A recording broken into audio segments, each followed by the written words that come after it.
The Baltimore Orioles have done it again. They win their 9th game in a row with a 4-2 win over the Cubs on Tuesday night. Plus, they picked up a new pitcher in Louis Head off of waivers on Tuesday as well. And I'll break it all down coming up on this episode of the Locked On Orioles podcast. You are Locked On Orioles, your daily Baltimore Orioles podcast. Part of the Locked On Podcast Network, your team every day.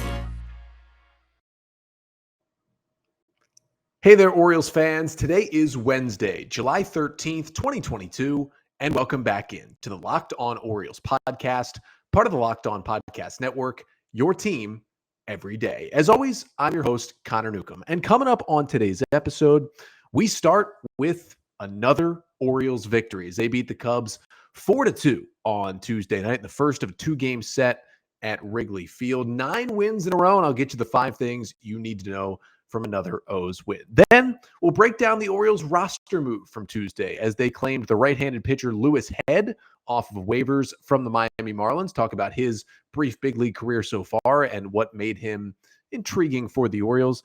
And the O's DFA'd Kirk McCarty to make room. We'll talk about that and what role Head could play in the Orioles bullpen moving forward. But that's all coming up on this episode of the Locked On Orioles podcast, which is brought to you by Blue Nile.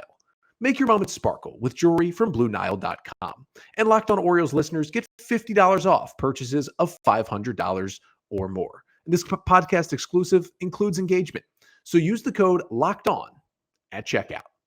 So let's start with another Orioles win. They have done it again. Orioles 4, Cubs 2 at Wrigley Field on Tuesday night in game 1 of a 2-game series. Brandon Hyde, in his return to Chicago for the first time since he was the first base coach for the Cubs, of course, all the way through 2018, also winning the World Series with the team in 2016. He takes the Orioles back. The O's had already beaten the Cubs in the 1 game at Camden Yards earlier this year. The Orioles win it 4-2 for their 9th straight victory. And the Baltimore Orioles on July 12th get to 500, 44-44 on the season for the Orioles. With, unfortunately, a Toronto Blue Jays win, the O's remain 2 games out of the final wildcard spot in the American League. But I'm going to get you the 5 things you need to know from this Orioles victory. And the first thing you need to know is that it was a big, big day for Ramón Urías, maybe his best game of the season so far. Urías on the day goes 3 for 4, leading the Orioles offense with 2 singles, a big home run, and 2 RBIs. He had 3 hard hit balls on the day, upping his season average to 249. And of course, the big swing for Urías came in the 4th inning with the Orioles trailing 2-1 in the top of the 4th. Urías on a first pitch fastball from Cubs starter Adrian Sampson, who allowed 3 runs over 5 1/3 innings on Tuesday night, just ambushed him, crushed a ball out to left field, just barely missed leaving Wrigley Field, landed in the top row of the bleachers out there and left for a 2-run homer for Urías that gave the Orioles a 3-2 lead that they would not give up. It was 105.8 miles per hour off the bat and 417 feet. That ball traveled off the bat of Urías out to left field. And it wasn't the only good thing he did offensively on the day. Had 2 other hits, as I mentioned, was just scorching the baseball on Tuesday night. Urías had a 99-mile-per-hour single. He also had a bloop single at 78 miles an hour, and even his out was hard. The ground out he had in the 6th inning, or in the 8th inning, was 98 miles per hour off the bat. And, here's the thing with Ramón Urías. Had a nice little breakout season in 2021, been injured a little bit this year, but the numbers have been down. And this is something we've talked about on the podcast before. The numbers are down because he's still hitting the ball hard. He's hitting the ball harder than he did last year. But his launch angle is terrible. He's hitting everything into the ground, not elevating anything. Well, you see what happens when Urías elevates the ball with that monster 2-run shot on Tuesday night. You look at exit velocity, Ramón Urías is one of the top 50 hitters in all of Major League Baseball with his average exit velocity. It sits right at 91 miles per hour, which puts him above players like Paul Goldschmidt and Manny Machado, who are MVP candidates in the National League. Bobby Witt Jr., Will Smith, maybe the best hitting catcher in baseball right now. All of those guys have a lower average exit velocity on their batted balls than Ramón Urías. Ramon's issue is his launch angle is so low, his average launch angle, that he hits everything into the ground. And as people say, there's no money on the ground. You get many less hits when you hit the ball into the dirt. But when he elevates like he did on Tuesday, he becomes a very different hitter.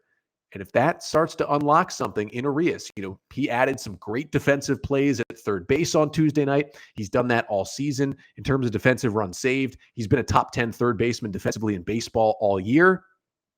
You add that with just launching the ball a little better, getting it in the air, we're going to see a different Ramón Urías. And he's an interesting case because he's the biggest tweener on this Orioles team. He's certainly not a player who's just a placeholder and is going to get passed by easily by a prospect.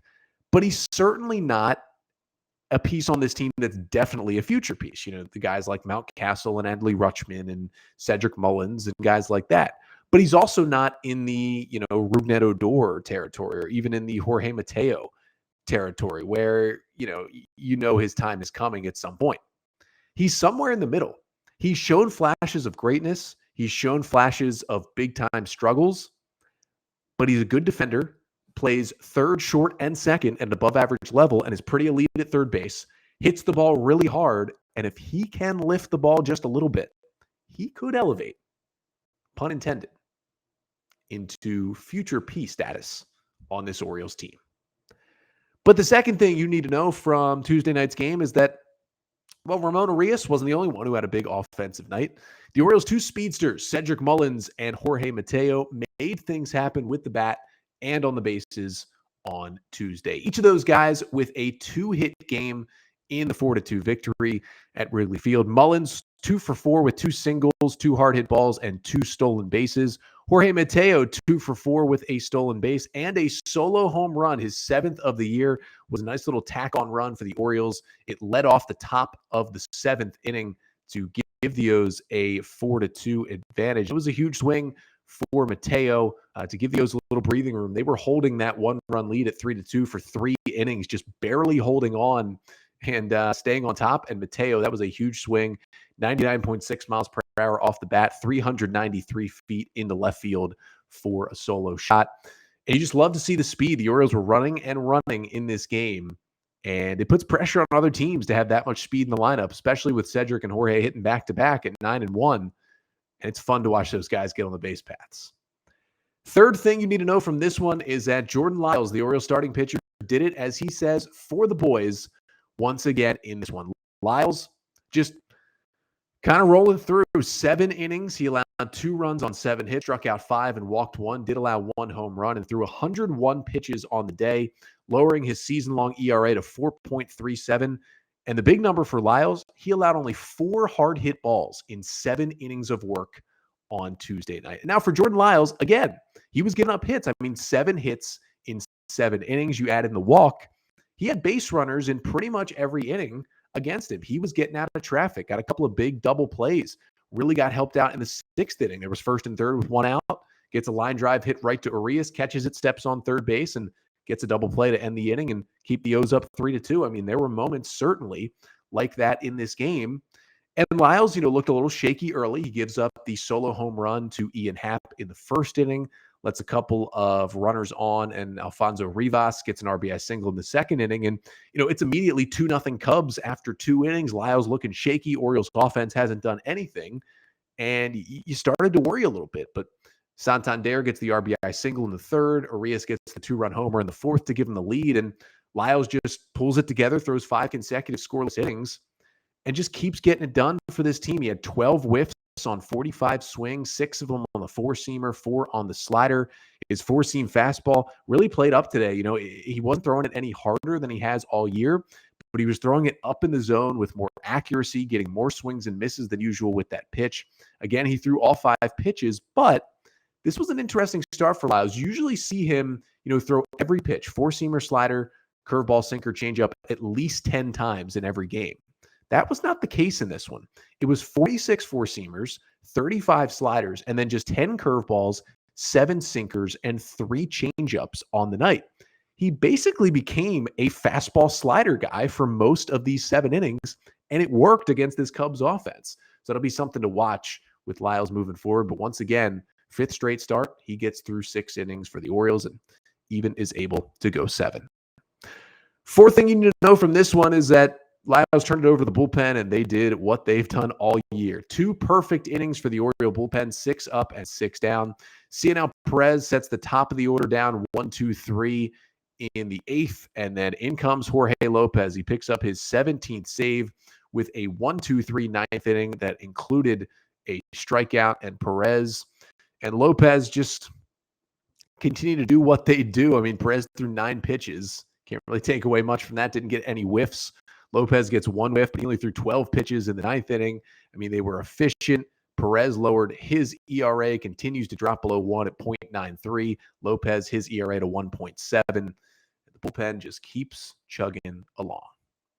And the 5th and final thing you need to know from the Orioles' 4-2 win over the Cubs is that despite all the good things in the 9-game winning streak, there was a little bit of offensive issues in this game. I mean, the Orioles went 1 for 10 with runners in scoring position in this one. Their only hit was the Santander RBI single in the 3rd that made it a 2-1 game. But other than that, they had base runners on in this game and couldn't convert. They did load the bases in the 9th inning and didn't score. They had multiple runners on multiple times.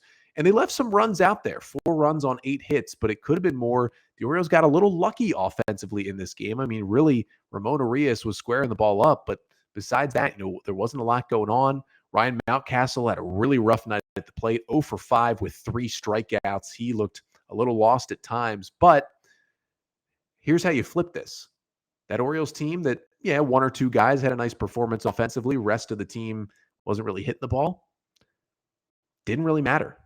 They got their 4 runs, they got their pitching, and they win their 9th straight game, 4-2 over the Cubs, and the Orioles are at 500 at 44-44.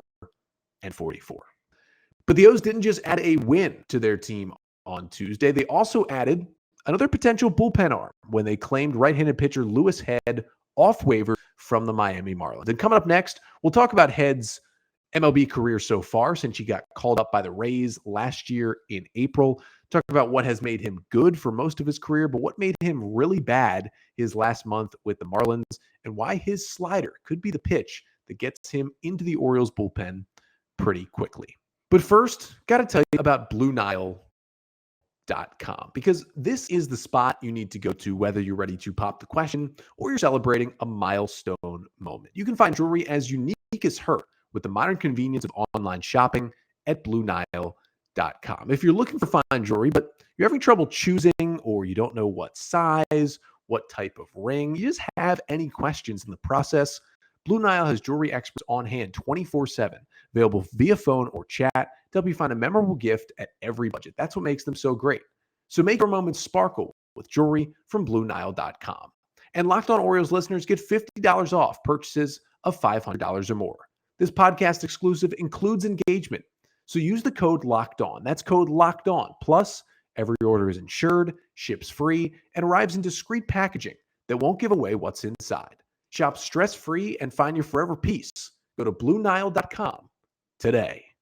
So it was a busy day for the Orioles on Tuesday. Not only their game at Wrigley and the return for Brandon Hyde, but also the O's made a roster move, specifically a waiver claim that came up on Tuesday, as they claim the right-handed pitcher Louis Head off of waivers from the Miami Marlins. And wanted to start by just giving you a breakdown of Head and the pitcher he has been since he made his major league debut back in April of 2021. Well, Louis Head, one of these guys who it took him a while to get to the big leagues, finally debuted at age 30. Again, back in April of 2021. He's now a 32-year-old right-hander who was DFA'd a couple of days ago by the Marlins. Orioles have claimed him and optioned him to AAA Norfolk. Now, Head was originally an 18th round selection in 2012 by Cleveland out of Texas State, made his way through multiple minor league systems, and finally found his way to the big leagues last year with Tampa Bay. So first things first, you can check off claiming a pitcher, not directly from the Rays, but who used to pitch in the Rays bullpen. And Louis Head was actually that guy last year that kind of made MLB put in the you can only option a guy 5 times in a season rule, because it's basically the Louis Head rule, because the Rays optioned Louis Head, I think, almost 15 times throughout the 2021 season. They put in a rule to stop that. But Head had a great season with the Rays last year in his first big league year. He appeared in 27 games out of the Tampa bullpen. In 35 innings, he had a 2.31 ERA last season, allowed just 21 hits while striking out 32 batters and walking just 9 in 35 innings, only allowed 2 homers, had a 3.11 FIP, was maybe a little lucky with a 216 BABIP where the league average is about 280, but still really got the job done with the Rays. And then it came to this offseason, and Head got traded. The Rays traded Louis Head to the Miami Marlins for a player to be named later. That player was named later, was right-handed pitcher Josh Roberson, who actually has an ERA just shy of 8 in Double-A so far this year with Tampa. But it was one of those 40-man roster crunch moves by the Rays. They went into the offseason with Head on the 40-man, knew they had more prospects coming up that they needed to add, and decided to get something for him instead of DFAing him. And, they dealt him for a small-time minor leaguer to the Marlins. And the Marlins loved it because they needed bullpen help. As Orioles fans should know, the Orioles traded Cole Sulser and Tanner Scott to the Marlins just a week before opening day this season. They were a team that was looking to upgrade their bullpen all offseason. Kind of their first move to do it was getting Louis Head. This was in November. This was actually before the lockout started. The Marlins had acquired him. But the guy that we've seen, Louis Head, this year, not exactly the Louis Head we saw in his first big league season last year. Head's stats so far this year with the Marlins before getting DFA'd, he appeared in 23 games out of the bullpen for Miami, and in 23 and 2/3 innings, had a 7.23 ERA. So the 2021 tells you why the O's claimed him. The 2022 makes it look a little questionable. Again, a 7.23 ERA in 23 and 2/3 innings. He allowed 26 hits. He struck out 23 and walked 11, hit 4 batters, allowed 4 home runs, and his FIP a little better at 5.26, but still not anything you want to make known. So the question becomes, what happened to Louis Head between last year and this year? After a great year with the Rays, a bad year with the Marlins. Well, there may have been a little bit of an injury issue lately. So Head actually is currently on the injured list. He was placed on the 15-day IL back on June 23rd with a left shoulder impingement. Now, the good thing is that's not his throwing shoulder as a righty. So it's a shoulder issue, but not on the throwing shoulder, which is huge. And that meant, a little shorter of an appearance on the IL. Now, he had actually made his first rehab appearance back on Saturday down in rookie ball through a 1-2-3 inning with 2 strikeouts. The Rays were ready to move him back up, or the Marlins, I should say, were ready to move him back up to AAA to pitch a little bit more in the minors there, but needed to make a 40-man move and instead DFA'd him over the weekend. So the question becomes, first, how much is that injury going to impact him moving forward? Because he seems to be ready to come off the injured list. He'll probably be ready to go out of the Norfolk Tides bullpen coming up later this week. And the other question is, what went wrong? Well, first of all, you do have to look at 2 separate time frames for Louis Head in this 2022 season. Let's start with his first 15 of his 23 appearances. He was dominant. Head started this season for Miami with 10 consecutive scoreless appearances out of the Marlins bullpen, and 14 of his first 15 appearances were scoreless. Pretty impressive. In his first 15 appearances this year, that takes you through the end of May, essentially, the first 2 months of the season. 16 innings, 11 hits, just 2 earned runs, 15 strikeouts, 7 walks, no home runs. That was a 1.13 ERA that Head had at the end of May after a 2.31 ERA all of last season with the Rays. So you can tell there's some skill here. There's some talent here. But then things fell apart in the month of June, which ended with him being placed on the IL on June 23rd. But in 8 appearances before the injury in June, 7 2/3 innings, he allowed 17 runs on 15 hits in 7 2/3 innings, struck out 8, walked 4, gave up all 4 of his home runs. That is a 19.96 ERA in June. So basically, if you're the Orioles, you hope, and maybe they might know this, that he was pitching for a lot of June with that injury that eventually landed him on the injured list. And now that he's already pitched in 1 rehab inning, seemingly ready to go, you hope you have the pitcher that pitched extremely well for the Rays last year and was lights out in the first 2 months of this year. So yeah, you look at the stats overall at a 7.23 ERA this season, not great. But if you take out June of this year, the rest of his career has been phenomenal. And I think this is a great waiver claim by the Orioles. Not to mention that they've had so much success claiming former Rays pitchers, i.e. Cole Sulser and Joey Crable. Add Louis Head to the list, a guy that the Rays went to out of their bullpen last year on the way to winning the AL East. They trusted this guy, and Miami trusted him too for a while. Now, let's take a look at what he brings on the mound. He's really a two-pitch pitcher. Now, technically, he has thrown a slider, a four-seamer, and a changeup in his career. But last season, he threw the changeup less than 1% of the time. This year, he's thrown 19 changeups. That's about 4% of his pitches. And 18 of those 19 have been to lefties. So sometimes if he feels like he needs to switch things up against a left-handed batter, he'll toss in a changeup here and there. It's about 88 miles an hour. It's got a 50% whiff rate, but he barely throws it, so you can't really take anything away from that. He's really a two-pitch guy. It's really four-seamer slider, which you've seen a lot of relievers in today's MLB throw out there. And he's made a bit of a change this year. He actually throws the slider more than 50% of the time. It's his number one pitch. Head this season has thrown the slider about 58% of the time. It's an 82-mile-per-hour slider on average, and he's allowed just a 200 batting average against that pitch while having a whiff rate at 30.2% on the slider. Now, on that pitch, that's been his out pitch for his entire career. You know, he threw it a little less last year. Last season, it was 47% sliders, 52% fastballs. This year, 58% sliders and just 38% fastballs. But on that slider, in terms of movement, it's got one of the best movement profiles of any slider in baseball. Among all pitchers across Major League Baseball who have thrown at least 100 sliders so far this season, that includes relievers and starters, lefties and righties. That's a lot of pitchers. Louis Head's slider ranks 13th in all of baseball in terms of vertical movement, which means it's got a lot of depth to it. It's not, a straight across slider. It's got a lot of dip, obviously down and away from righties and down and into lefties. Now, on that slider leaderboard, he is 13th.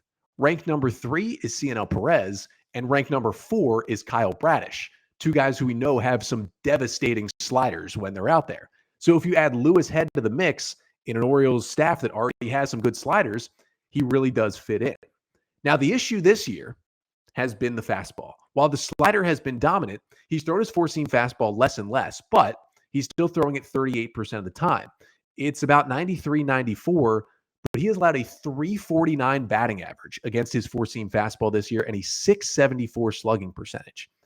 It has an average of a 28-degree launch angle against that pitch. Basically, he's just getting killed. Extra base hits a lot, the homers, everything is coming against the four-seamer where guys are really struggling against the slider. He's throwing more sliders, he's almost to 60%, but you got to at least mix in a fastball. And every time he does, he's getting crushed. That's basically been his issue.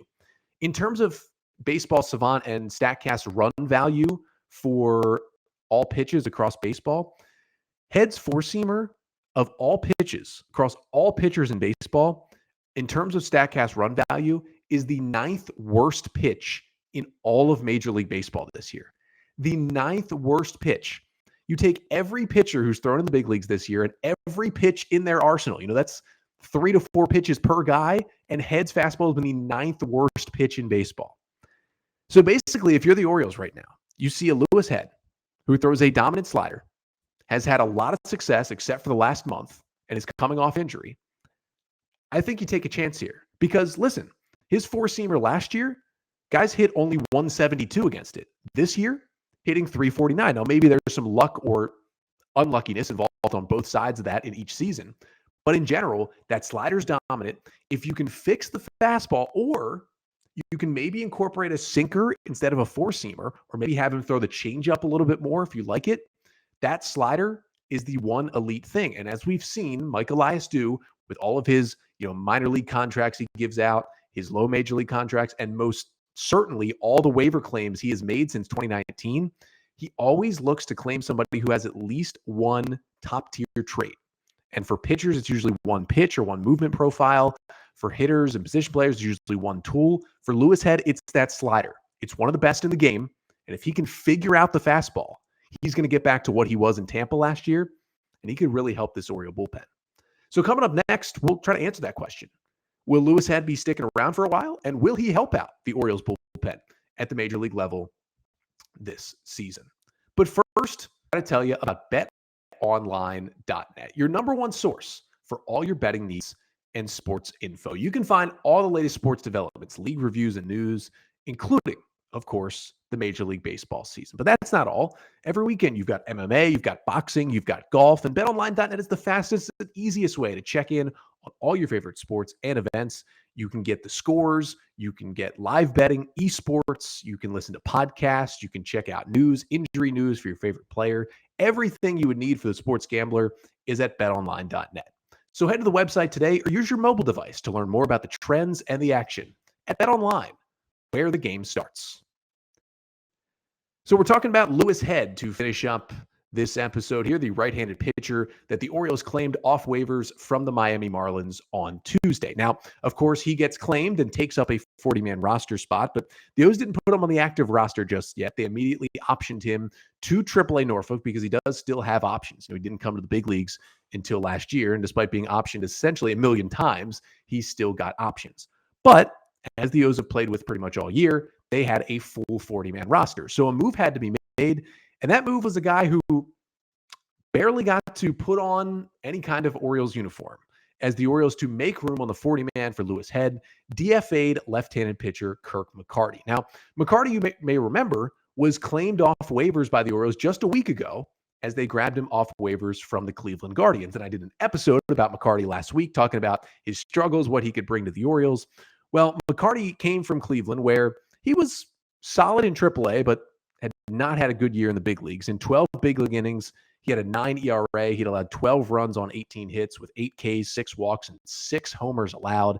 It's not super electric stuff. He's got a large arsenal from the left side, but he's really just kind of a depth piece, a 4A starter, it looked like. Well, the O's maybe saw that too. And he did pitch once in AAA Norfolk before being DFA'd. He actually started Sunday's game for the Tides. He went 4 innings, allowing 3 runs on 5 hits with 2 strikeouts, no walks, and a home run allowed, and then he was DFA'd. Of course, the Orioles obviously saw something in him to claim him last week and DFA Marcos Duplan. So the O's are certainly hopeful that he clears waivers and he can stay in the Orioles system in AAA, just not be on the 40-man. But this is essentially what happened here. This is the best way to look at it. The Orioles claimed Kirk McCarty because they saw something in him and felt like they could pass through Marcos Duplan on waivers, or they just felt like his time had maybe passed. Then they saw Louis Head on waivers, and Michael Eis's staff said, Louis Head is better than Kirk McCarty. Let's upgrade on that spot on the roster. They felt like they upgraded from Duplan to McCarty. They upgrade again from McCarty to Head, and obviously Head has a lot better track record of success in the major leagues than Kirk McCarty did. So McCarty may or may not stick around. I don't think either way. He pitches for the Orioles in the big leagues this year, and it was never really feeling that one, but I do think Louis Head will pitch in the big leagues for the O's. And that's what I wanted to finish up with here today is, what role could Louis Head play? Obviously, he is initially optioned to AAA Norfolk, where, they'll make sure he's fully healthy. He's still technically on the 15-day injured list at the moment. But once he's ready to go, he's going to be a bullpen option for the Orioles. Now, there's not a giant, pressing spot in the Orioles bullpen right now where they need to get Head to the big leagues. And frankly, the spots are going to shrink coming up soon. Kyle Bradish is seemingly almost ready to come back to the bigs. Hopefully soon we'll see DL Hall get to the major leagues. Of course, those are 2 starting pitchers, but it may force some of the guys currently in the rotation, like Austin Voth or Spencer Watkins, into the bullpen. And then you've got guys like Nick Vespi and Logan Gillespie, who are currently sitting in AAA, who have each contributed multiple times at the big leagues this year and are probably above Head in the pecking order to get back to the big league bullpen, and they've had their success. So it's interesting to see where Head plays in, but he's 32 years old. He pitched well for the Rays last year. He's got that elite slider. This could be a guy the Orioles are picking up to maybe supplement the bullpen after the trade deadline, because we'll get to this on further episodes, who's going to be traded, who's going to be kept by the Orioles, who's going to be maybe acquired at the deadline. But I think we can all agree at least one of these relievers is going to be traded, because relievers are volatile and you want to trade them at their peak sometimes, especially when they're a little bit older. Now, I wouldn't like to see Jorge Lopez get traded, but he's certainly a possibility because he's older. He's never had this much success. You try to capitalize. And a team like the Orioles showed this year. Remember, I was against the trade of Cole Sulser and Tanner Scott to the Marlins. I didn't think the O's had the bullpen depth to back those guys up. But here comes Lopez and Bautista and Perez and Crable and all these guys, and they had the depth. I think the Orioles feel even behind these guys, they have more bullpen depth that can continue to replenish the bullpen.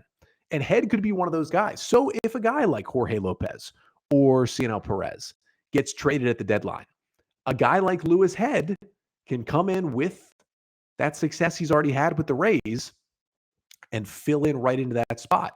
Because here's the good thing about this year's Orioles bullpen trades as opposed to the last couple years. They've made good trades with their relievers, gotten back a lot, but the bullpen's gotten immediately worse.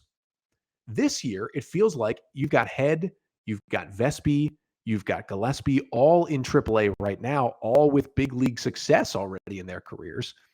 All three of those guys could come right up and replace any reliever who gets traded and maybe not miss a beat while adding a prospect to the system. I don't know if I'm on board with trading any of the Orioles relievers who have pitched so well this year, but if Mike Elias and crew thinks it's kind of a flash in the pan for one of these guys this season, it makes sense to move them and then replenish him with a guy potentially like Louis Head. But we will see how Head pitches in AAA and when he gets to the bigs. I do think at some point he will pitch in a Baltimore Orioles uniform.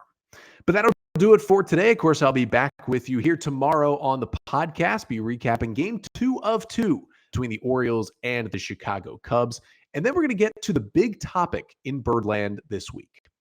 What should the Orioles do and what will the Orioles do with Trey Mancini? He's on an expiring contract. Despite the mutual option, those never get picked up. So he's going to be a free agent this year. The big question is what the return would be for the Orioles to get something for Mancini before he walks in free agency.